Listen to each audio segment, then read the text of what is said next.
Psaume 81, au chef des chantres, sur la guitite, d'Asaph. Chantez avec allégresse à Dieu, notre force. Poussez des cris de joie vers le Dieu de Jacob. Entonnez des cantiques, faites résonner le tambourin, la harpe mélodieuse et le luth. Sonnez de la trompette à la nouvelle lune, à la pleine lune, au jour de notre fête, car c'est une loi pour Israël, une ordonnance du Dieu de Jacob. Il en fit un statut pour Joseph quand il marcha contre le pays d'Égypte. J'entends une voix qui m'est inconnue. J'ai déchargé son épaule du fardeau, et ses mains ont lâché la corbeille. Tu as crié dans la détresse, et je t'ai délivré. Je t'ai répondu dans la retraite du tonnerre, je t'ai éprouvé près des eaux de Mériba. Écoute mon peuple, et je t'avertirai. Israël, puisses-tu m'écouter? Qu'il n'y ait au milieu de toi point de dieu étranger, ne te prosterne pas devant les dieux étrangers. Je suis l'Éternel, ton Dieu, qui t'ai fait monter du pays d'Égypte. Ouvre ta bouche, et je la remplirai. Mais mon peuple n'a point écouté ma voix, Israël ne m'a point obéi. Alors je les ai livrés au penchant de leur cœur, et ils ont suivi leurs propres conseils. Oh, si mon peuple m'écoutait, si Israël marchait dans mes voies! En un instant, je confondrai leurs ennemis, je tournerai ma main contre leurs adversaires. Ceux qui haïssent l'Éternel le flatteraient, et le bonheur d'Israël durerait toujours. Je le nourrirai du meilleur froment, et je le rassasierai du miel du rocher. Psaume 82, psaume d'Asaph. Dieu se tient dans l'assemblée de Dieu, il juge au milieu des dieux. Jusqu'à quand jugerez-vous avec iniquité et aurez-vous égard à la personne des méchants? Rendez justice aux faibles et à l'orphelin, faites droit aux malheureux et aux pauvres, sauvez le misérable et l'indigent, délivrez-les de la main des méchants. Ils n'ont ni savoir ni intelligence, ils marchent dans les ténèbres, tous les fondements de la terre sont ébranlés. J'avais dit, vous êtes des dieux, vous êtes tous des fils du Très-Haut. Cependant, vous mourrez comme des hommes, vous tomberez comme un prince quelconque. Lève-toi, ô Dieu, juge la terre, car toutes les nations t'appartiennent. Psaume 83, cantique, psaume d'Asaph. Ô Dieu, ne reste pas dans le silence, ne te tais pas et ne te repose pas, ô Dieu. Car voici tes ennemis s'agitent, ceux qui te haïssent lèvent la tête. Ils forment contre ton peuple des projets pleins de ruses, et ils délibèrent contre ceux que tu protèges.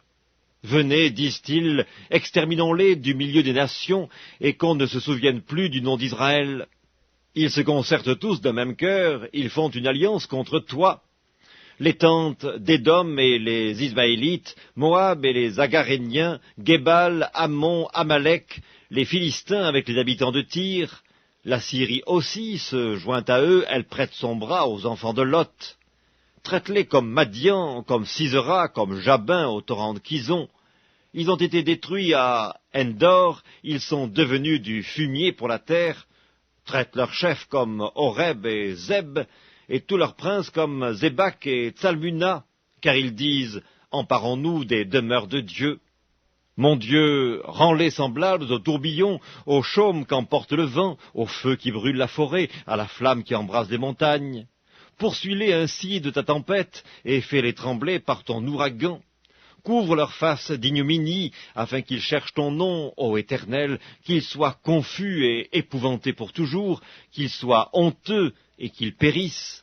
Qu'ils sachent que toi seul, dont le nom est l'Éternel, tu es le Très-Haut sur toute la terre. Psaume 84, au chef des chantres, sur la guitite des fils de Corée, psaume. Que tes demeures sont aimables, Éternel des armées. Mon âme soupire et languit après les parvis de l'Éternel, mon cœur et ma chair poussent des cris vers le Dieu vivant. Le passereau même trouve une maison, et l'hirondelle un nid où elle dépose ses petits. Tes autels, Éternel des armées, mon roi et mon Dieu.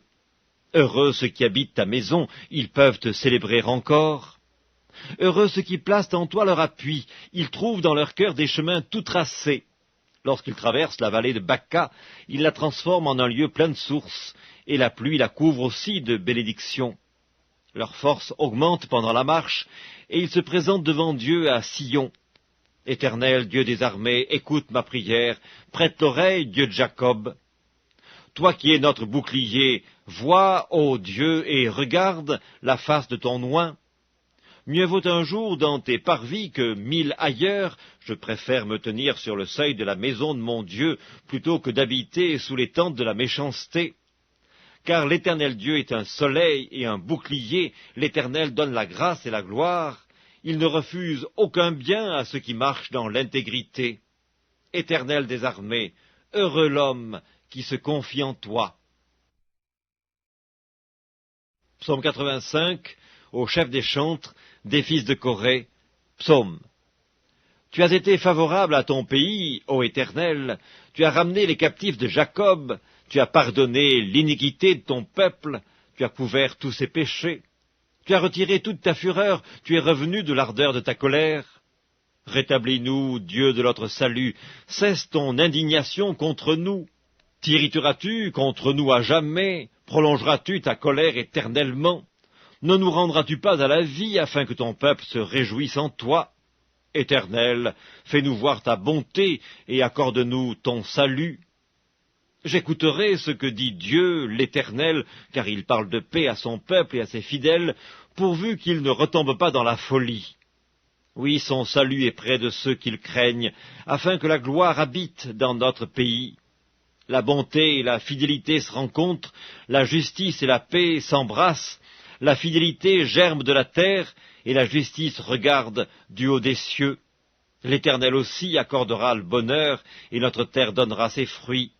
La justice marchera devant lui, et imprimera ses pas sur le chemin. Livre des Proverbes, chapitre 17. Mieux vaut un morceau de pain sec avec la paix qu'une maison pleine de viande avec des querelles. Un serviteur prudent domine sur le fils qui fait honte, et il aura part à l'héritage au milieu des frères. Le creuset est pour l'argent et le fourneau pour l'or, mais celui qui éprouve les cœurs, c'est l'Éternel. Le méchant est attentif à la lèvre inique, le menteur prête l'oreille à la langue pernicieuse. Celui qui se moque du pauvre outrage celui qui l'a fait. Celui qui se réjouit d'un malheur ne restera pas impuni. Les enfants des enfants sont la couronne des vieillards, et les pères sont la gloire de leurs enfants. Les paroles distinguées ne conviennent pas à un insensé, combien moins à un noble les paroles mensongères. Les présents sont une pierre précieuse aux yeux de qui en reçoit. De quelque côté qu'ils se tournent, ils ont du succès. Celui qui couvre une faute cherche l'amour, et celui qui la rappelle dans ses discours divise les amis.